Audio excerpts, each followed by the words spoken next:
இப்போ நம்ம ஈஸியான லஞ்ச் பாக்ஸ் ரெசிபீஸ் பார்க்கலாம். ஃபஸ்ட் வந்து நம்ம மாங்காய் இஞ்சி ரைஸ் எப்படி செய்கிறதுன்னு பார்க்கலாம். இதுக்கு வந்து நம்ம மாங்காய் இஞ்சிக்கு வந்து தோலெல்லாம் எடுத்துகிட்டு நம்ம துருவி வச்சுக்கலாம். நெக்ஸ்ட் நம்ம ஒரு கடாய் எடுத்துகிட்டு அதில் தேவையான அளவு எண்ணெய் சேர்த்துக்கலாம். நெக்ஸ்ட்டு நம்ம துருவி வச்சுருக்கிற மாங்காய் இஞ்சி 2 டேபிள் ஸ்பூன் சேர்த்து லோ ஃப்ளேமில் வச்சு ஃப்ரை பண்ணிடலாம். இந்த மாங்காய் இஞ்சியில் உள்ள பச்சை வாசனை போகணும், அது வரைக்கும் நம்ம ஃப்ரை பண்ணிடலாம்.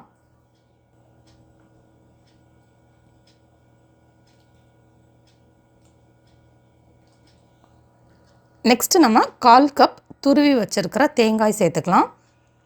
சேர்த்துட்டு லோ ஃப்ளேமில் வச்சு நல்லா தேங்காய் வந்து ரெட் கலர் ஆகணும், அது வரைக்கும் ஃப்ரை பண்ணிடலாம். இப்போ இதை ஆற விட்டுட்டு இதை ஒரு மிக்ஸி ஜாரில் சேர்த்து கொஞ்சமாக தண்ணி விட்டு நல்லா ஒரு பேஸ்ட்டாக அரைச்சிக்கலாம்.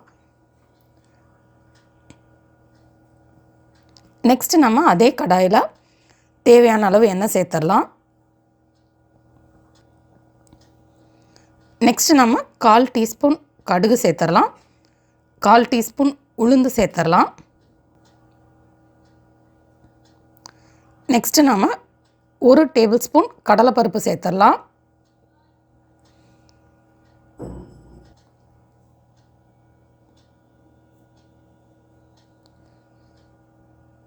நெக்ஸ்ட் இதில் நிலக்கடலை சேர்த்துடலாம். 1 டேபிள் ஸ்பூன் நிலக்கடலை சேர்த்துட்டு லோ ஃப்ளேமில் வச்சு ஃப்ரை பண்ணிடலாம். நெக்ஸ்ட் இதில் 2 சிகப்பு வத்தல் சேர்த்துடலாம். கொஞ்சமாக கருவேப்பிலை சேர்த்துடலாம்.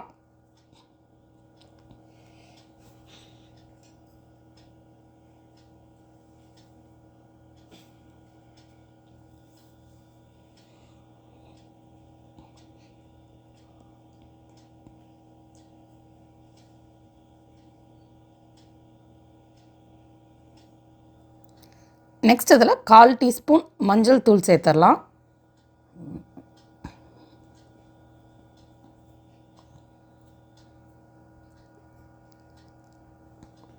இப்போ இதை ஃப்ரை பண்ணிவிட்டு நெக்ஸ்ட்டு நம்ம ரைஸ் சேர்த்துடலாம்.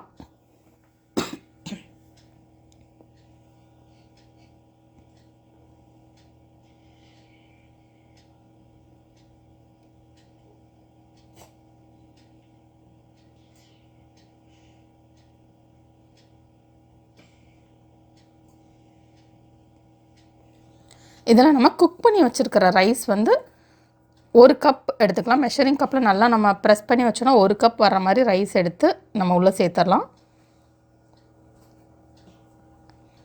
இப்போ இது கூட நம்ம அரைச்சி வச்சுருந்தோம் அந்த பேஸ்ட்டையும் சேர்த்துட்டு லோ ஃப்ளேமில் வச்சு நல்லா நம்ம மிக்ஸ் பண்ணிடலாம். இது ஆல்ரெடியே நம்ம பச்சை வாசனை போகிற வரைக்கும் நம்ம வந்து ஃப்ரை பண்ணிவிட்டு அரைச்சதுனால ரொம்ப நேரம் இதை மிக்ஸ் பண்ண வேண்டாம். லோ ஃப்ளேமில் வச்சு ஓரளவுக்கு எல்லாமே மிக்ஸ் ஆகிற வரைக்கும் நம்ம வந்து இப்படி கிண்டி விட்டுட்டே இருக்கலாம். 2 நிமிஷம் இந்த மாதிரி ஃப்ரை பண்ணிக்கலாம். இப்போ நமக்கு மாங்காய் இஞ்சி ரைஸ் ரெடி.